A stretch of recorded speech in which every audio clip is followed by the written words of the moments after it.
മാലിന്യ പ്ലാന്റുകൾക്കെതിരായ സമരങ്ങൾ അവസാനിപ്പിക്കാൻ സമവായ ചർച്ചകൾക്ക് മുൻകൈയെടുത്ത സർക്കാർ. മന്ത്രി എം. പി. രാജേഷ് നേരിട്ടാണ് സമരസമിതി പ്രവർത്തകർക്ക് മാലിന്യ സംസ്കരണ പ്ലാന്റുകളുടെ ആവശ്യകത സമരക്കാരെ ബോധ്യപ്പെടുത്തിയത്.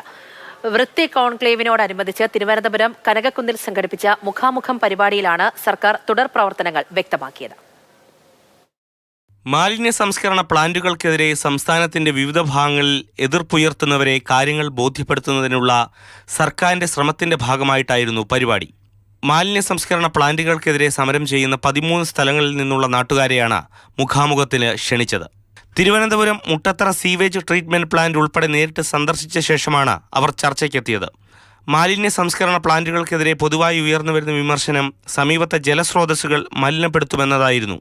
എന്നാൽ ഈ തെറ്റിദ്ധാരണകൾ മന്ത്രിയും വിദഗ്ധരും മുഖാമുഖത്തിൽ നീക്കി. ഈ ഖരമാലിന്യത്തിലെ ഒരു മുന്നേറ്റം ഉണ്ടായിട്ടുള്ളൂ. വെള്ളം ഇപ്പോഴും മലിനമാണ്. ആ വെള്ളം കൂടി മലിനമല്ലാതാവണമെങ്കിൽ 2 കാര്യങ്ങൾ വേണം. ഒന്ന്, കക്കൂസ് മാലിന്യം സംസ്കരിക്കാനുള്ള പ്ലാന്റുകൾ വേണം. 2, മലിനജലം സംസ്കരിക്കാനുള്ള പ്ലാന്റുകൾ വേണം. ഇത് രണ്ടും അത്യാവശ്യമാണ്. അല്ലാത്തിടത്തോളം പകർച്ചവ്യാധികൾ, രോഗങ്ങൾ പടർന്നു പിടിച്ചുകൊണ്ടേയിരിക്കും. വെള്ളമാണ് ഏറ്റവും പ്രധാനപ്പെട്ട പ്രശ്നം.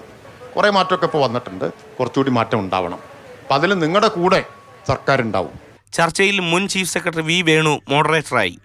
50 വർഷത്തോളം മുടങ്ങിക്കിടന്ന മാലിന്യ നിർമ്മാർജ്ജന പദ്ധതി നടപ്പിലാക്കാനായതിൻ്റെ അനുഭവങ്ങൾ ഗുരുവായൂർ നഗരസഭാ ചെയർപേഴ്സൺ എം. കൃഷ്ണദാസ് മുഖാമുഖത്തിൽ പങ്കുവച്ചു. ആശങ്കകൾ പരിഹരിക്കാൻ സർക്കാർ തുറന്ന സമീപനം സ്വീകരിക്കുന്നതിൽ സന്തോഷമുണ്ടെന്ന് വിവിധ മേഖലകളിൽ നിന്നെത്തിയവർ പ്രതികരിച്ചു. സംസ്ഥാനത്തെ വിജയകരമായ മാലിന്യ സംസ്കരണ പദ്ധതികളെക്കുറിച്ചുള്ള ഡോക്യുമെന്ററികളും അവതരിപ്പിച്ചു. മാതൃഭൂമി ന്യൂസ്, തിരുവനന്തപുരം.